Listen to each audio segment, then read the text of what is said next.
എന്താണോ സിനിമ വിതച്ചത് അതിന്ന് അവർ കൊയ്തുകൊണ്ടിരിക്കുകയാണ്.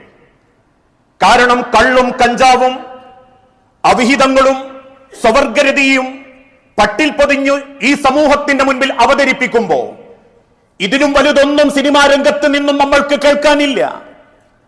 ഏതാനും ചില മാസങ്ങൾക്ക് മുൻപ് സ്വവർഗരതിയെ പരിപോഷിപ്പിച്ചുകൊണ്ടും പുകഴ്ത്തിക്കൊണ്ടും മുഖ്യധാര കേരളത്തിലെ ഒരു മുസ്ലിം സിനിമാ നടൻ അദ്ദേഹത്തിന്റെ സിനിമയിലൂടെ സ്വവർഗരതിയെ പ്രൊമോട്ട് ചെയ്തപ്പോ ആ പ്രൊമോട്ട് ചെയ്ത സംവിധായകൻ എന്റെ സിനിമ കണ്ടിട്ട് 10 വിവാഹ ബന്ധങ്ങളെങ്കിലും വിമോചിക്കുന്നുണ്ടെങ്കിൽ, മോചനമുണ്ടെങ്കിൽ എന്റെ സിനിമ വിജയിച്ചു എന്ന് മീഡിയകൾക്ക് മുൻപിൽ പറഞ്ഞ കാലമാ നമ്മളുടെ കേരളക്കര.